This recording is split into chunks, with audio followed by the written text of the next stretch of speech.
Hello and welcome to episode number 168 of the TEW 2020 Challenge Run. This is going to be Friday Night SmackDown for week 4 of August 2021 and is the go-home show for SummerSlam. And I'm definitely not going to get SummerSlam up for Saturday and Sunday. Because, yeah. Even if I do spend all day tomorrow making the intro video, which I still haven't made. I've started, but still is far from completion, so that's gonna be a long day. I'm working from 6 till 12 at night, and then I've got to be on hand to cover Rampage for Wrestle Talk for news, because some important stuff might happen on that show.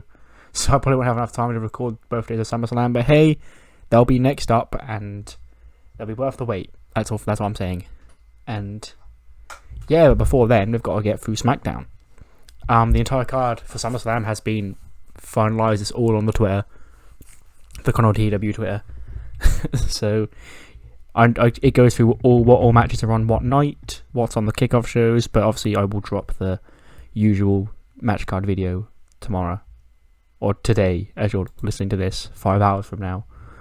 But yeah, without any further ado, let's jump straight into the show. We start with an 83. Bayley opens the show because she's talking about how she got the big win over Sasha last week. And it's now going to be a triple threat match. Sasha, Sonya, and Bayley for the SmackDown Women's Championship on SummerSlam Night 1. And Bayley's just like, I know Sasha's the queen of the ring, but damn, it was a year ago at SummerSlam that I lost the SmackDown Women's Championship, and I'm going to win it back, and there's nothing that Sasha or Sonya can do to stop me. And Sasha comes out with the rest of Boss. She's like, look, you may have got one over on me, Bayley. Congratulations, you've weaseled your way into my match, but it's still my match. I earned this because I am the queen, and you will bow down to me as your queen. And you've got one lucky win, Bayley, but history shows that that's not going to happen again. And at SummerSlam, I'm going to beat you, and I'm going to become the SmackDown Women's Champion. And then Sonya comes out, she's like, what is happening here? Like, neither of you two have the championship, so why don't you both just fall into place when I beat you both at SummerSlam, and then you can bicker about who wants to beat each other out of you two while the real champion goes on her championship duties. And Bayley, I don't understand why you're in this match either. Because you beat Sasha, but you haven't beaten me. And Sasha earned that by winning Queen of the Ring. And everybody's like, well, okay, I'll beat you later tonight, Sonya. And Sonya's like, I bet. So we're going to get Bayley and Sonya Deville one-on-one later on tonight. Not in the main event, because I don't trust the game with the psychology that both those women have. So it's not going to go on last. But first up, 77 rated match. Chad Gable and Angelo Dawkins have a banger. Gable beats him with a Chaos Theory in 9:56. 80 for Gable, 64 for Angelo. And after the match, all of Bivens Enterprises get on the microphone and they talk about how they're going to embarrass the Street Profits and KSI and Bianca Belair at SummerSlam. When KSI himself comes out, and he invents a new catchphrase here, probably just a generic KSI catchphrase. Something, and he gets in the ring and he gets in the face of Malcolm Bivens. He's like, what are you going to do about it, mate? I'm a boxing champion. And then they all go to leave, but Baron Corbin drops KSI with the end of days to a massive crowd heat. Boo. That was a phrase that just left my mouth in an actual serious booking video. Baron Corbin drops KSI with the end of days. Whoa. This got 75? I really didn't think this would do that well. Kaylee Ray defeats Ruby Riot in 10 minutes and 17 seconds with a gory bomb. Yeah, so for the Triple Threat Women's Tag Team match between the Lady Scots, The Way, and Shotzi and Ember. That will open the Night 2 of the show. Night 1 will be opened by the World Heavyweight Championship match, and main evented by the SmackDown Tag Team Championship match.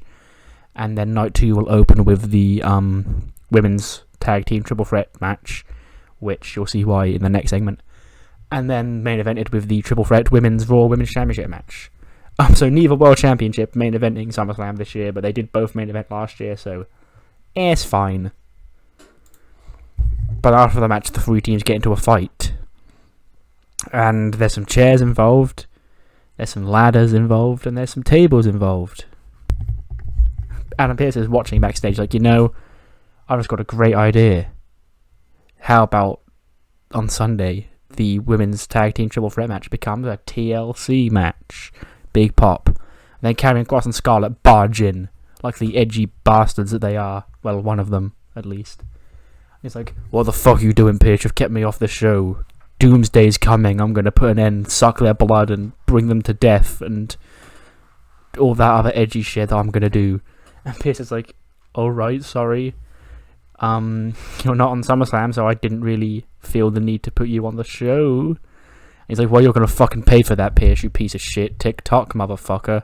Nothing personal, kid. So Kross apparently has plans to take out the SmackDown locker room. 70-5. Drew Gulak is a machine.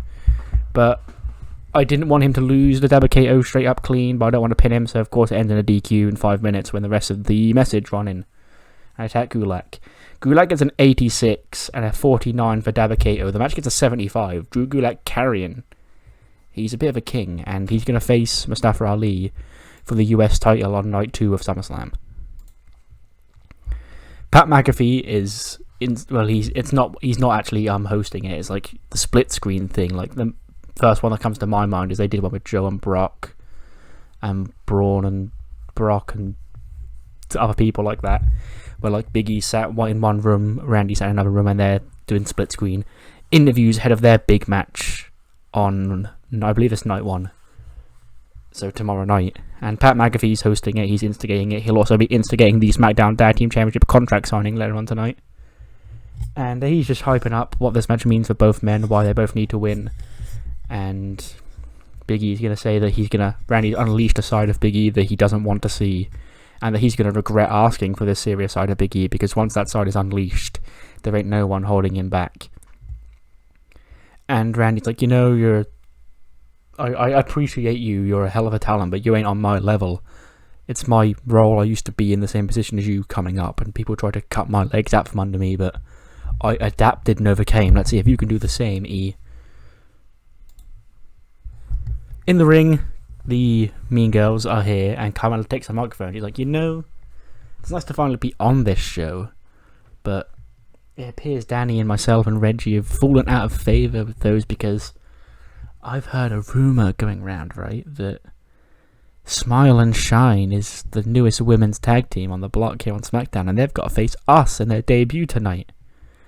Well, we hate to be the party poopers and spoil someone's big day. Oh, well, who am I kidding? No, we don't. We love that. We thrive off that. But, yeah. And you're going to make the mistake for overlooking us yet again, Pearce, when we beat your new Golden Girls. And, of course, to no one's surprise, Smile and Shine is code for the tag team of Tegan Nox and Kylie Ray, who AI NXT put together.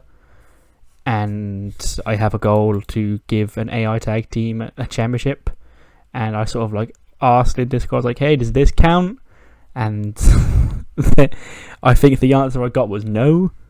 But I've committed to the bit now, so they're a team and they fit together. And yeah, also Kylie Ray, winner of Mae Young Classic 2020. And 51, I had to actually do a good job here, because the match, I ran it on main event apparently 3 times in the build up to this without knowing. So I had to, this was the 4th time that it was happening, so it could have been penalised. So I made it go all out. And apparently it hasn't been penalised, because I refuse to believe that 51 is the lowered match score, I believe. I'm sure this is what it just normally gets. But of course, Smile and Shine defeat the Mean Girls. Tegan pins Danny Jordan with a Vulture Culture Destroyer, or the Shiniest Wizard, whatever. 52 for Tegan, 47 for Kylie Ray, 44 for Danny Jordan, and a 53 for Carmella. So there's a new women's tag team on the block here on SmackDown. Smile and Shine, everybody. In-ring segment with Dolph Ziggler. He says, before this match on Sunday, Bobby, because they're on night 2, I just want to bring you out here man to man and run something by you real quick. Bobby Roode's on the stage in a suit, and he's like, what is it, Dolph? I thought this was pointless, but I wanted to just wait to kick your ass on Sunday, but if you want to speak to me tonight, what is it? And he's like, I've been thinking a lot about what you've said, and actually a lot of it does kind of hold true. I've said this before, like, I told Drew Gulak in the King of the Ring that I've been overlooked for all these years, and you believed it with me, and now you're telling me that I'm useless and worthless, and I hate to admit that there are times that I feel that way, but hey ho, it's 2021, let's express our feelings here on SmackDown. But I know I am that damn good, and I know I belong in this ring. I deserve to be on top of WWE, even to this very day. And I thought bringing you along with me would help rejuvenate me and help raise your credibility. And I hate to say that, I think I did that right. More people care about Bobby Roode now than they did before the Dirty Dogs were a thing.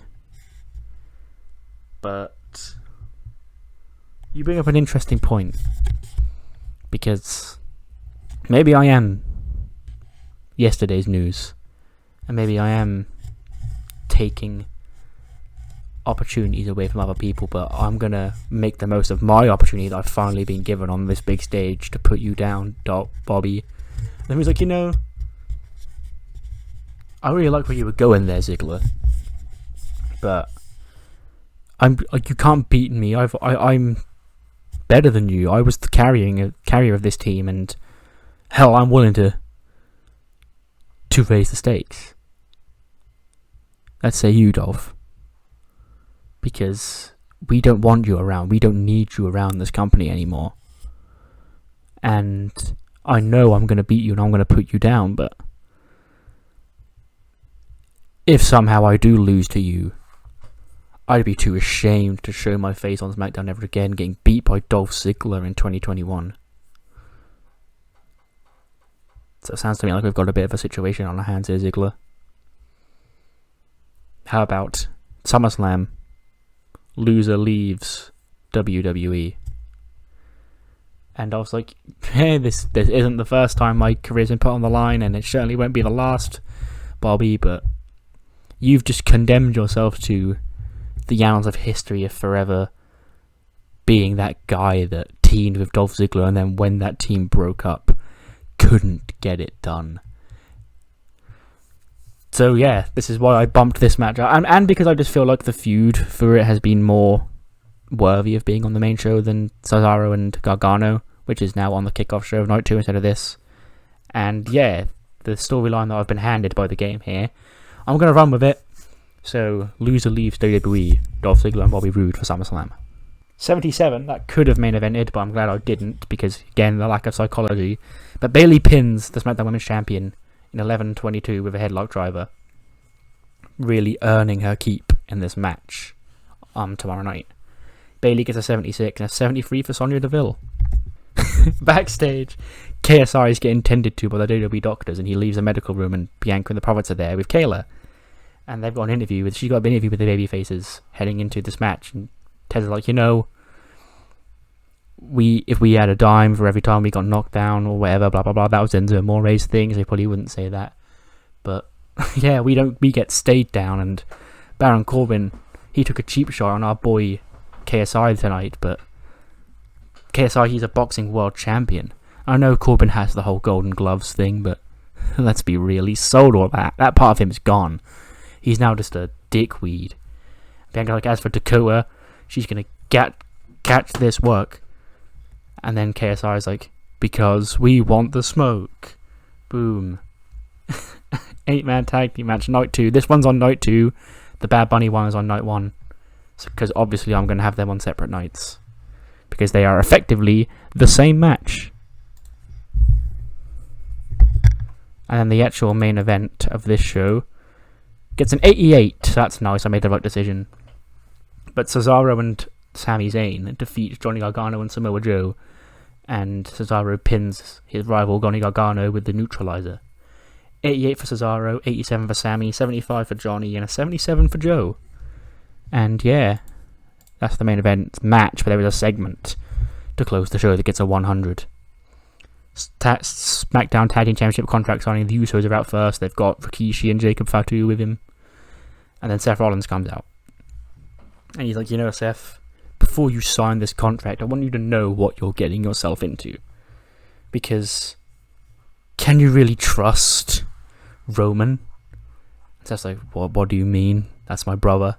It's like, because look at it. On one side of the ring, you've got Roman's actual blood, his family, and no matter what he tells you, he loves the Usos more than you, and we're the family, and nothing runs deeper than blood, especially not fake Shield blood that you spill all over the mat when you turned your back on Roman all those years ago.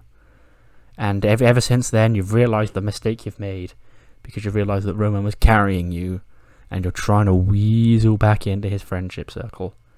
And it's worked. He's agreed to team with you at SummerSlam. But whose side is he really on, hey? And Seth's like, okay, well, Roman's going to come out here in a minute, and Roman he's declared loyalty to the Shield. Like, he loves the Usos, but this is family business, and this is costing Roman championships. So what Roman cares about more than that is championships, and he's going to win them with me and not with you. And Roman does come out, and then the Usos sign the contract, Seth Rollins signs. Then Roman goes to sign, and Ricky's like, stop, Roman, look at what you're giving away here. If you sign that contract, that's not just you signing the contract to take part in this match at SummerSlam. That's you signing away your right to this family. That's you signing away your right to be, whatever you said, the head of this family, the top dog of this dynasty. Because we've got the Usos, we've got Jacob Fatu, and we've got other people, out there in the world that could happily take that mantra. So is it really worth it, Roman, for one night, one match, one opportunity at Tag Team Championship Gold, to throw all of this away? And Roman doesn't say anything. He sort of looks down at the contract, pen in his hand, and then he looks back up at Rikishi. He's like, yeah, I knew it. You don't want to sign that contract because you're going to regret it. And just think about the damage that this group could do as a unit, Roman. It could be more devastating than the Shield ever were. I mean, the Shield would be yesterday's news if you aligned with your cousins and stop playing around with your phony fake friends. And Roman, he's heard enough.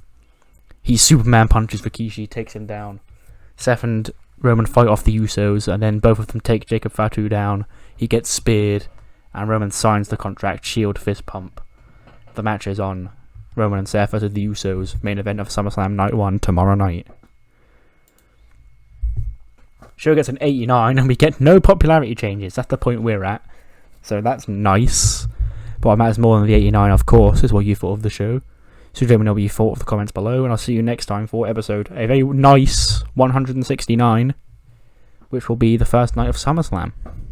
I have no idea when. Should be definitely within the week, yeah, but I'm starting to think that Saturday is a bit of a out of reach goal at this point. But it will be when it will be. Obviously, I may post updates on Twitter, so follow that. And also, if you're in the TEW Hub Discord, I'll be in there. So there are ways to know when it's coming if you want to seek them out. But yeah, until then, I'll see you at SummerSlam. Bye.